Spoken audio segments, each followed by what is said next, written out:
1947 15 اگست کو ہمارے ملک آزاد ہوا، لیکن آزادی بڑی قربانیوں اور بڑی مشقتوں کے بعد ملی ہے۔ اس کا تاریخی پس منظر یہ ہے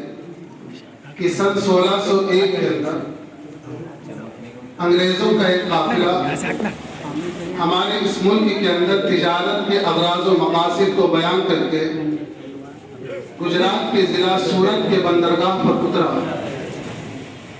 اس وقت ہمارے ملک کے اندر شاہ جہاں کی حکومت تھی، بادشاہ کی، اس نے اجازت لی اور اپنا تجارتی قافلہ لا کر کے کاروبار شروع کر دیا۔ آہستہ آہستہ وہ اپنے کاروبار اور تجارت کو آگے بڑھاتے رہے، لیکن ساتھ میں اس ملک کی جو سرزمین تھی، یہاں پر مختلف علاقوں کے اندر مختلف قبیلے سے تعلق رکھنے والے راجہ اور مہاراجہ کی جو حکومتیں تھیں اور ان کے درمیان آپس میں جو نااتفاقیاں اور اختلافات تھے، اس کو بھی وہ اچھی طریقے سے دیکھتے رہے۔ بالآخر دھیرے دھیرے تقریباً 1 صدی پورا ہوتے ہوتے 1700 تک انہوں نے گجرات، مہاراشٹرا، اسی طریقے سے بنگال، یہاں پر اپنی تجارت کو خوب اچھی طریقے سے مضبوط کر لیا، اور مضبوط ہی نہیں کیا بلکہ یہاں پر اپنی سیاسی پکڑ کے ان لوگوں نے مضبوط بنا لی، اور اب آہستہ آہستہ تجارتی سامانوں کی شکل کے اندر انگلینڈ سے اسلحے لا کر کے اور اپنے تعمیر شدہ جو ایسٹ انڈیا کمپنی کے نام سے عمارت تعمیر کی گئی تھی الگ الگ مختلف جگہوں پر، وہاں پر وہ اپنے اسلحے جمع کرنے لگے۔ سن 1700 کے بعد میں انہوں نے ملک کے اندر بسنے والے عوام پر ظلم و زیادتی شروع کی، یہاں کے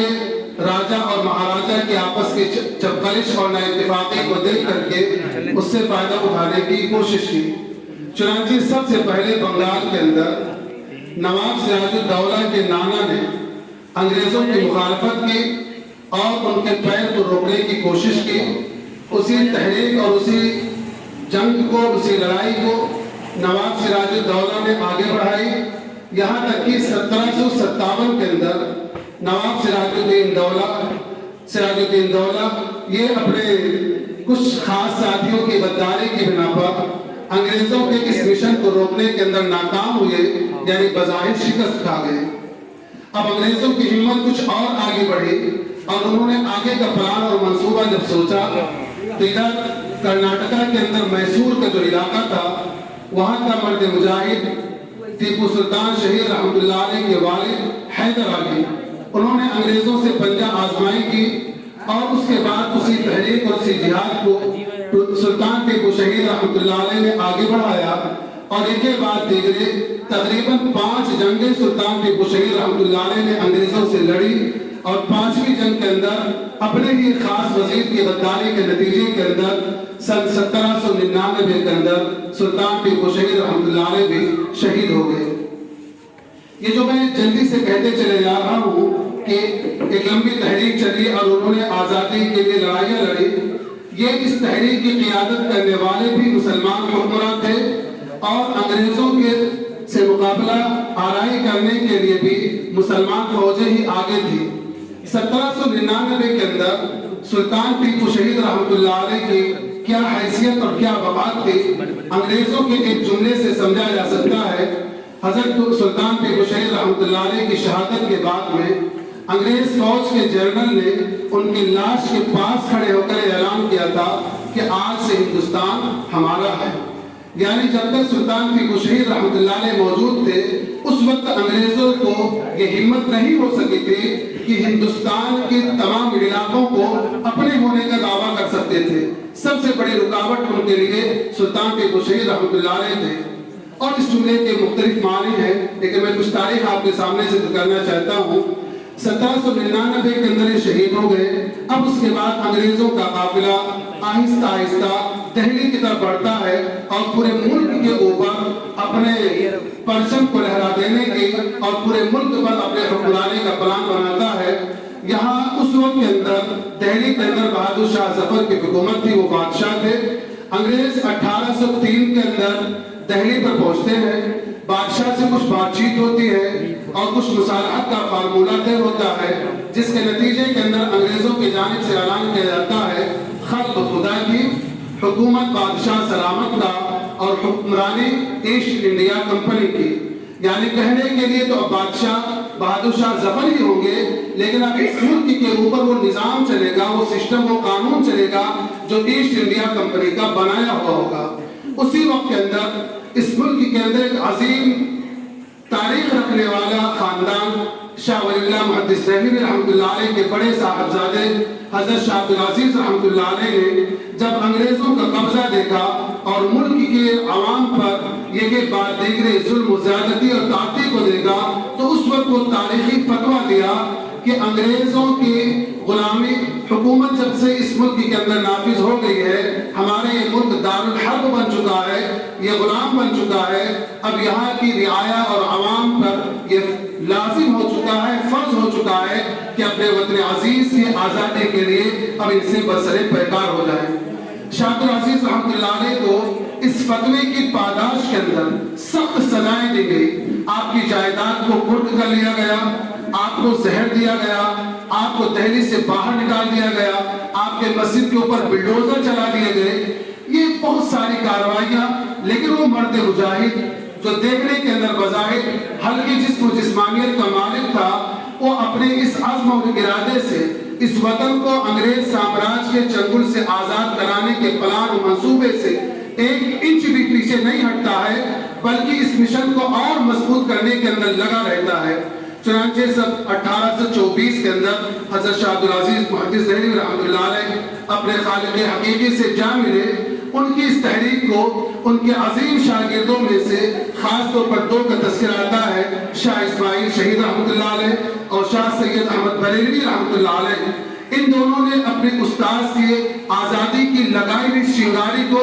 آگے بڑھایا، یہاں تک کہ 1833 کے اندر یہ دونوں بھی شہید ہو گئے۔ شاہ اسماعیل شہید رحمۃ اللہ علیہ اور شاہ سید احمد شہید بریلوی رحمۃ اللہ علیہ 1833 کے اندر شہید ہو گئے۔